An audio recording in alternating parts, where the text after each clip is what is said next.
गीता में भगवान श्री कृष्ण ने ठीक ही कहा है, घर्यायतो विषया पुंसः संहतेश जायते, सगात् संजायते कामः कामाक्रोधी में जायते। क्रोधात् भक्ति सम्मोह सम्मोहात् स्मृति विभ्रमः, स्मृति भ्रंशात् बुद्धिनाशो बुद्धिनाशात् प्रणश्यति। इनके मन में नारी के माध्यम से काम को जागृत किया जाए, काम से क्रोध, उससे विवेक का नाश होता ही इनका विनाश हो जाएगा। काम विवेक का शत्रु है। भगवान श्री कृष्ण कहते धूमेनाव्रियते बहिनेऽर्थादर्शो मलेन च यथोन्विनावृतो गर्भस्तथा तेनेऽग्मावृतम्। काम बुद्धि के विवेक को इस तरह छुपा देता है जैसे धुएं से आग, धूल से दर्पण और झिल्ली से बच्चा छुपा रहता है। घास में आग लगाई जाए तो अधिक मात्रा से धुआं प्रकट होता है और उस धुएं से अग्नि की ज्वालाएं छुप जाती है। कई दिनों से सीधे पड़े दर्पण को साफ न किया जाए तो धूली के कणों से प्रतिबिंब दर्शन में बाधा होती है। कीवा जैसे बादलों में सूर्य और चांद छुप जाते हैं, इसी तरह काम के वेग से व्यक्ति का ज्ञान विवेक नष्ट हो जाता है, इसलिए कि काम प्रकट होकर इंद्रिय, मन और बुद्धि पर हावी हो जाता है।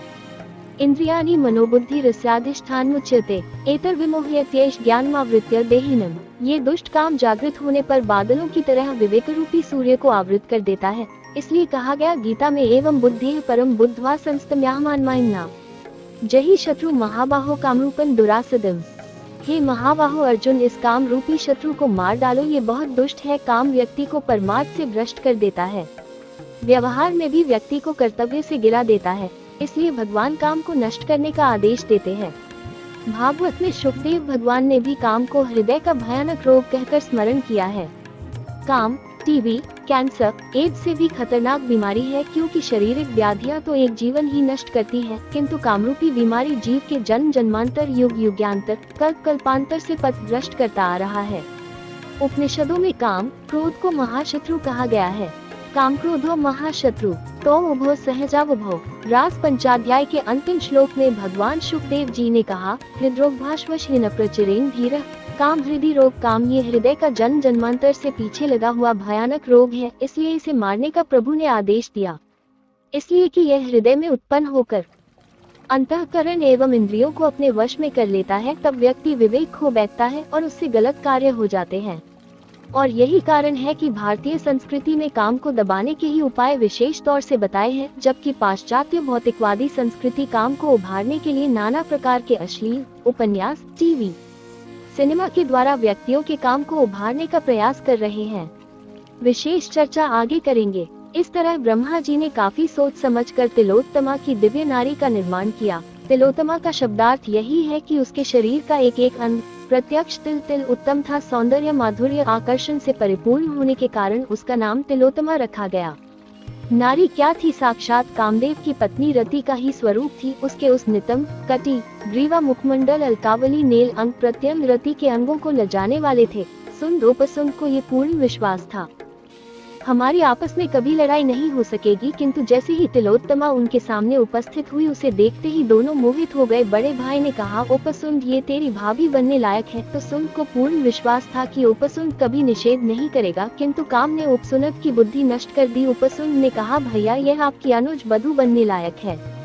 मैंने जीवन में आपसे किसी वस्तु के लिए आग्रह नहीं किया, आज प्रथम बार याचना करता हूँ, आप इसे अपनी अनुज बधू बना लीजिए।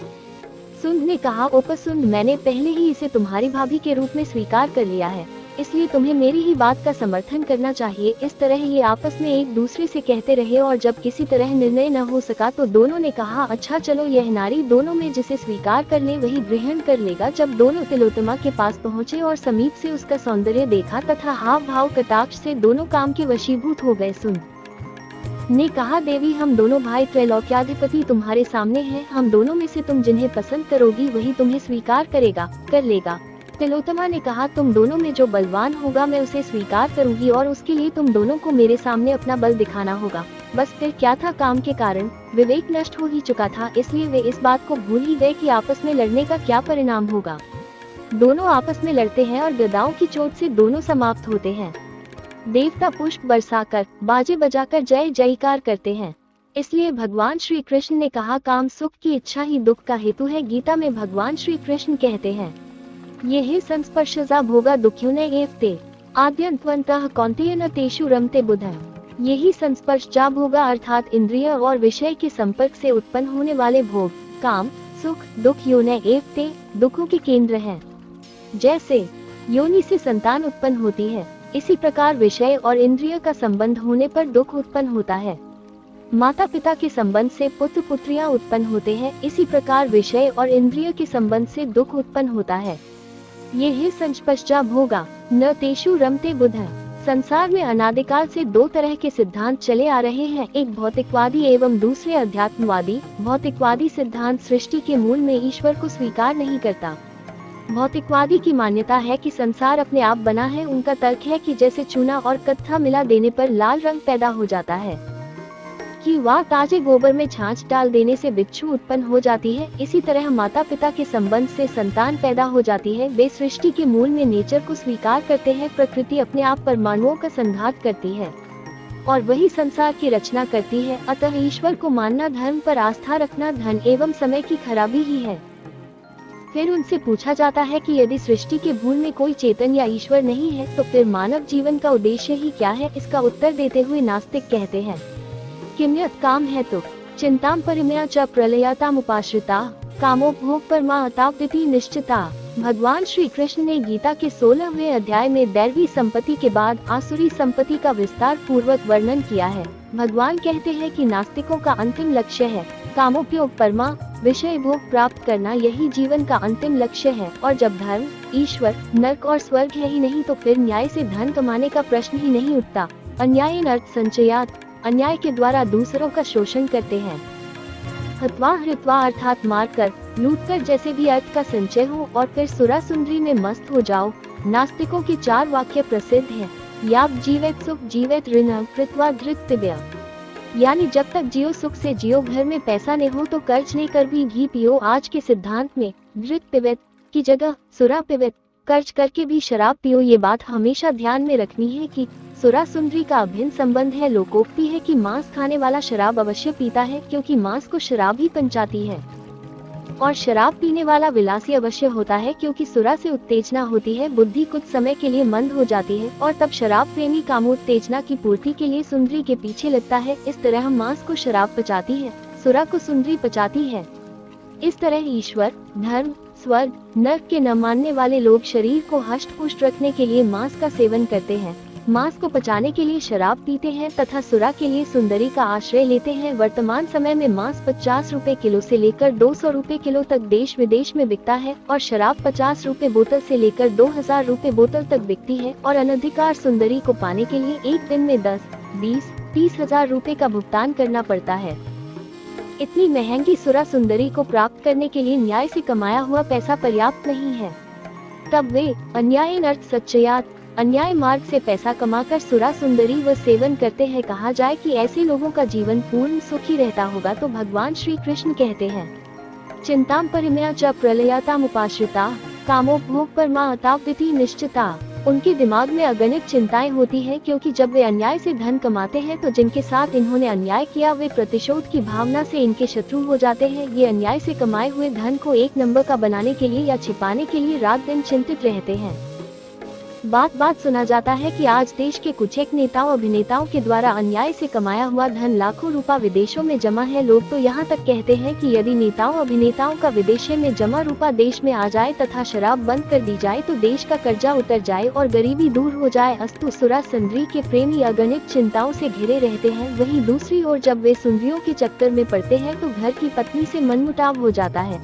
पत्नी खींचती है और गलत कार्यों को रोकती है, और ये जिन सुंदरियों के पीछे लगते हैं वे जब दूसरी ओर चली जाती है तो चिंता की आग में जलते रहते हैं। इसलिए भगवान श्री कृष्ण ने कहा, चिना पर्यया च, अगणित चिंताओं से घिरे रहते हैं। आशापाशशतबद्ध्वा, ये मंत्री, मुख्यमंत्री की व प्रधानमंत्री बनने की सैकड़ों आशा रूपी रस्सी से बंधे होते हैं। जैसे किसी व्यक्ति के गले में 10-20 लंबी रस्सियां बांध दी जाए और उतने ही व्यक्ति चारों ओर खड़े होकर एक एक रस्सी को पकड़कर अपनी ओर खींच रहे हो। ऐसी स्थिति में उस व्यक्ति की जो स्थिति है वही आशा रूपी प्राप्ति की कामना को आशा कहते हैं। इन आशाओं की रस्सियों में बंधा हुआ व्यक्ति बात बात में खींचता है। आसुरी संपत्ति वाले काम क्रोध परायण होते हैं। भगवान श्री कृष्ण कहते हैं, काम क्रोध परायणा, भक्त भगवत परायण होते हैं। भक्त भगवान के आश्रित जीते हैं, उनको जीवन समर्पित करके जीते हैं। इसी तरह ये नास्तिक काम क्रोध के आश्रित होकर जीते हैं। इनके सिर पर अधिक से अधिक धन कमाने का भूत सवार होता है। ये बात बात में क्रोध करते हैं और सुंदरियों की तलवे चाटते रहते हैं।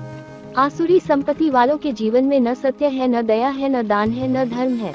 पवित्रता से ये कोशों दूर है। आचार विचार किस चिड़िया का नाम है, इन्हें कुछ पता नहीं। प्रवृत्ति च निव्रीहि च जना न विदुरासुरा, न शौचम नापि चाचारो न सत्यम तेषु विद्यते।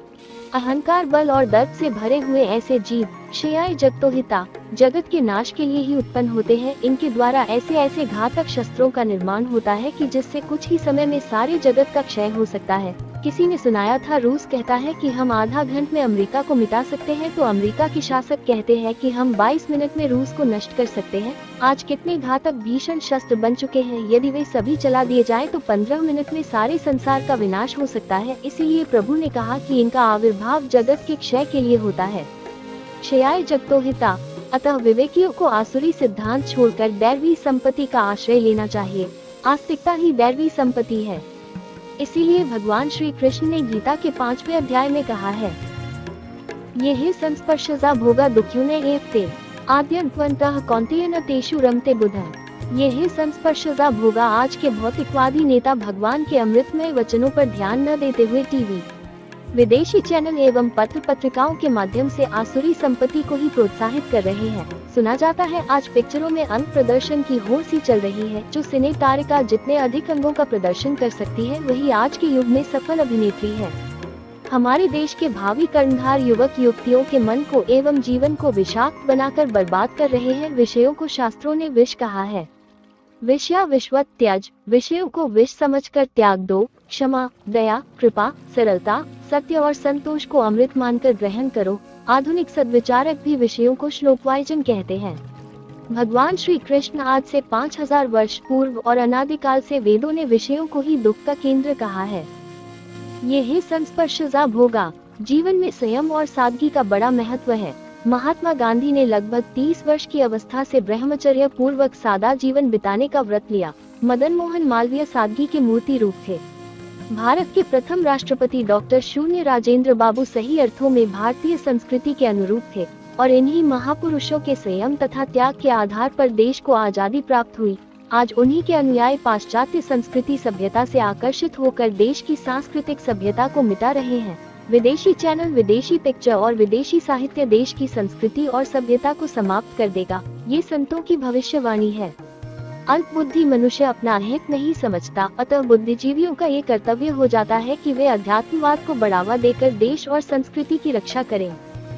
आज विदेश में संपत्ति की बहुलता तो है, किंतु राजनैतिक उठापटक, हत्याएं और अपराध इस देश से वहाँ कहीं ज्यादा है। भारत की अपेक्षा विदेशों में दिमाग के रोगी अधिक हैं। हॉलैंड, इंग्लैंड, अमेरिका, कनाडा आदि अनेक देशों से लोग हमारे पास आकर विदेश चलने का आग्रह करते हैं। वो कहते हैं विदेशों में जितनी संपत्ति है उससे अधिक मानसिक तनाव और टेंशन से लोग जी रहे हैं।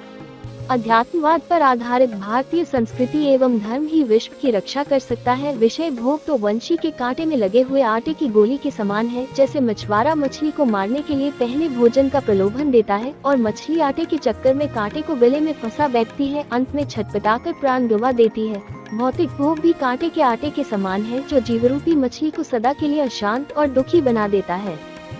इसीलिए भगवान श्री कृष्ण जी ने गीता में कहा है, यह संस्पर्शजा भोगा दुःख्युने एवते।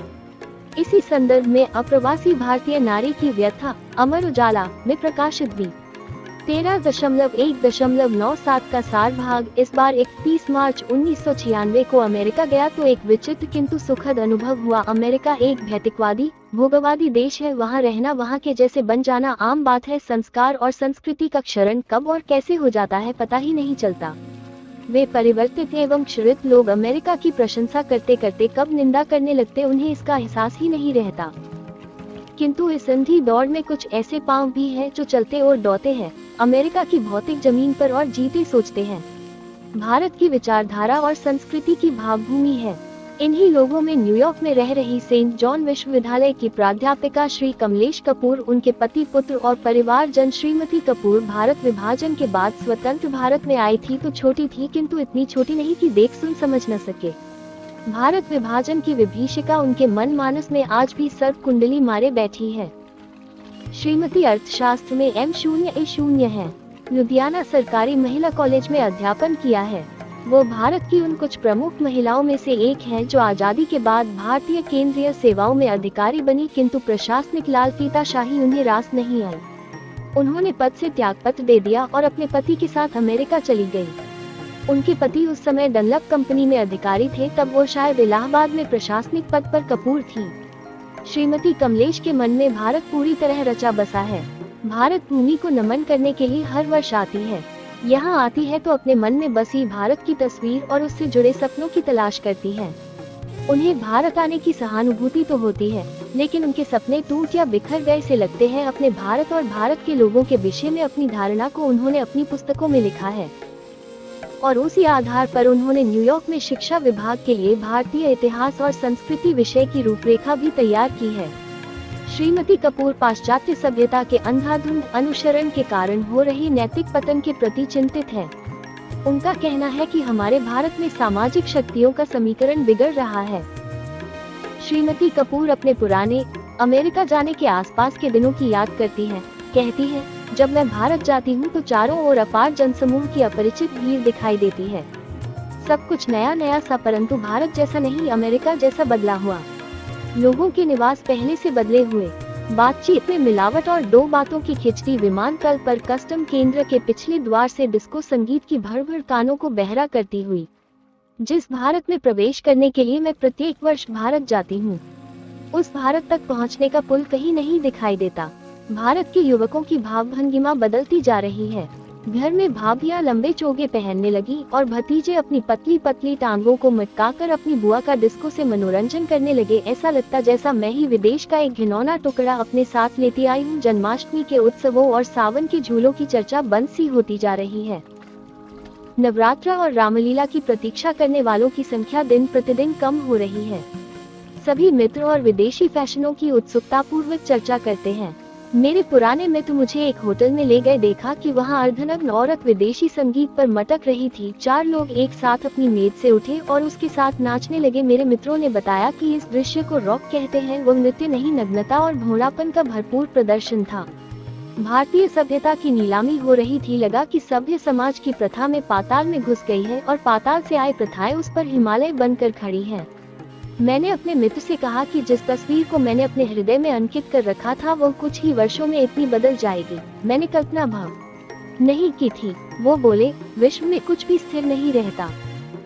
इस गतिशील संसार में हर चीज बदलती है। जिस देश में इतनी तेजी से तकनीकी विकास हो रहा हो, लोगों के जीवन न बदले, ये संभव नहीं। उनके नियम और मात्र यह बात कहता तो आश्चर्य और किंतु भारत स्थित किसी भारतीय के मुंह से यह व्याख्या और निर्णय सुनना अजीब सा लगता है।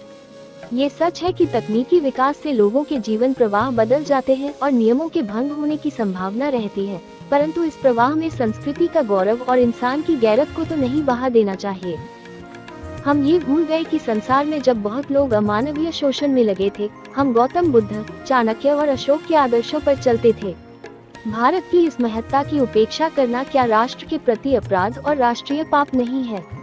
इतना सब होने और अनपेक्षित बदल जाने बाद भी अपने भारत के प्रति जो एक अजीब सा अपनापन महसूस होता है, वो भारत स्थित भारतीयों में कम, हम अनवासी भारतीयों में अधिक, क्या बहुत अधिक है। अमेरिका के परिवारों में वो अपनत्व नहीं है जो अब भी भारत की भीड़ में है। वहाँ लोग जल्दी जल्दी में राह रोकने वाले को गाली नहीं देते, बल्कि एक दूसरे की जल्दी को समझते हैं। अमेरिका हमारी देश भूमि नहीं है। यहाँ हम अपनी संस्कृति सुरभि से वंचित है। यहाँ हम अजनबी है। भारत हमारी देश भूमि है। उसकी स्वतंत्रता और स्वत्व की रक्षा करना हमारा कर्तव्य है। इसकी रक्षा करने के लिए हमने कई संकल्प किए हैं, किंतु जिस सांस्कृतिक संपत्ति और स्वत्व की रक्षा करने के लिए सब कुछ न्यौछावर करना भी कम लगता था, वो अब वहाँ दिखाई नहीं देता। लोभवश व्यापारियों ने उसे बेंच डाला। उनकी योजनाओं का कोई अर्थ नहीं रहा। जीवन का प्रयोजन तिरोहित हो गया है। हम अमेरिका में हैं, यहाँ के कार्यक्रमों में रचे बसे हैं, लेकिन यहाँ की सामाजिक मान्यताओं व सभ्यता के साथ इसमें से अधिकांश ने समझौता नहीं किया है। भारतीय जीवन धारा के विपरीत दिशा में हो रहे और किए जा रहे परिवर्तनों का कारण और उसके अपराधियों की तलाश करते करते हम थक जाते हैं, तो अतीत के सौंदर्य में खो जाते हैं कि रामलीला के दशरथ और रावण मृत्यु को प्राप्त हो गए, राम और लक्ष्मण अधेर हो गए, किंतु ऐसा लगता है जो बच्ची कंबल ओढ़े बेंचे पर बैठी नींद से मुंडती आंखों से सब देखती थी, वो अभी तक बड़ी नहीं हो पाई है। जो तब था वो अब नहीं है, और जो अब है वो भारत के मन के साथ मेल नहीं खाता। कितने अभागे हैं हम भारतीय कि पहले सामने एक दिशा थी, दिशांत पर एक मंजिल थी, सपने थे जिसे अपनी दार्शनिक बुद्धि और आदर्शों के अनुरूप साकार करने की केवल चेष्टा थी। पहले संकट तो थे, पर हमारे पांवों तले की धरती नहीं खिसकी थी। अब तो हमारे पांवों के नीचे अपनी कही जा सकने वाली कोई जमीन ही दिखाई नहीं देती। एक अजीब सा असंतुलन, एक अजीब सी नकलची जिंदगी, एक ना होने जैसा जीवन का रास्ता हमें कहाँ ले जा रहा है। यदि भारत अपने सनातन जीवन दर्शन के मूल क्षितिज की ओर नहीं देखेगा तो भारत की देश भूमि पर भारत के ही नाम से कोई और राष्ट्र तो होगा, किंतु भारतीय संस्कृति और जीवन दर्शन की कोख से जन्मे भारत का कहीं भी कोई भी अता पता नहीं देगा, कोई अता पता नहीं होगा। हमारा दुख ये है कि हमारे भारत के हमारे माता पिता, भाई बहन, मित्र साथी, विचारक, राजनीति और व्यापारी आदि कोई भी अपने देश के क्षितिज की लालिमा की छटा न देखकर बालरूम डांस और कैबरे के मंच पर नकली रोशनी देखने के लिए आतुर और उतारू हैं। अपनी आबरू बेचकर नग्न, अभद्र और असम्य आधुनिकता खरीदकर आधुनिक बनने की दौड़ रहे हैं। मैं हर बार बड़ी उमंग के साथ भारत जाती हूँ और ढेर सा दुख बटोर कर लौट आती हूँ। अब ऐसा लग रहा है कि भारत और अमेरिका में कोई अंतर ही नहीं है। प्रगति और परिवर्तन के नाम पर जिस तीव्रता और मूर्खता के साथ भारत का अमेरिकीकरण किया जा रहा है, उसका बचाव मन के स्तर पर तो हम अनवासी भारतीय कर सकते हैं, किंतु कर्म और आचरण के स्तर पर यह कार्य भारत और भारत के लोगों को ही करना चाहिए एवं करना होगा। आदि अंत वाले हैं, यानी विषयों के मिलने की तिथि एवं जाने की तिथि। इसके बाद ठाकुर जी कहते हैं कि विषय दोनों है, कौन सा भोग कब मिला और कब छूट गया। संसार में ऐसा कोई भोग नहीं जो सदा साथ रह सके, इसलिए भोगों का संग तनाव और घुटन पैदा करता रहता है। पहली बात तो ये है कि व्यक्ति जिसात जिहो को इनलिसन मोबिर का संबोध समीग्राप्त हो जाए, यह संभव नहीं है, और वस्तु की इच्छा के बाद प्राप्ति यदि न हो तो पीड़ा स्वाभाविक है। कदाचित इच्छित पदार्थ प्राप्त हो जाने के बाद उनका सदा साथ रहना भी निश्चित नहीं है। पदार्थों से प्राप्त होने वाले सुख क्षणिक है, और यदि उनका वियोग हो गया तो पीड़ा दीर्घकालिक है। इस तरह इच्छित वस्तु की प्राप्ति न होने पर पीड़ा, और प्राप्त होकर स्वल्प समय में बिछुड़ जाए तो दुख ही है। प्रायः सभी संत ग्रंथ क्षणिक और नाशवान है। पुरुरवा को उर्वशी की प्राप्ति हुई। उर्वशी का दिल सौंदर्य, माधुर्य, रति, सुख से पूर्ण शरीर। पुरुरवा को ऐसा प्रतीत हुआ कि मुझे सब कुछ मिल गया। उर्वशी ने उसके सामने 3 प्रतिज्ञाएं रखी। एक तो मैं केवल घी पीऊंगी और आपको भेड़ों के 2 बच्चों की रक्षा करनी होगी, तथा आपको मैथुन काल के अलावा बिना वस्त्र में मैं आपको न देखूं, अन्यथा मैं आपको छोड़कर चली जाऊंगी। स्वर्ग की सर्वश्रेष्ठ अप्सरा उर्वशी की सभी प्रतिज्ञाओं को पुरुरवा ने स्वीकार कर लिया। उर्वशी से मिलने वाले विषय जनित आनंद में वे सर्वथा डूब गए। उन्हें दिन रात्रि का भान नहीं रहा। वे हर समय उर्वशी की प्रसन्नता के लिए प्रयास करते रहे। ऐसा कोई कारण न बन जाए कि उर्वशी मुझे छोड़कर चली जाए।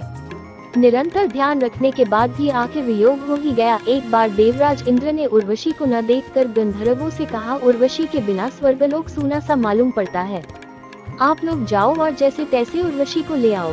गंधर्व उर्वशी को लेने चले। पुरुरवा रति काल के बाद शांत होकर बिना वस्त्र ही लेटे हुए थे कि गंधर्वों ने भेड़ के दोनों बच्चों का अपहरण कर लिया।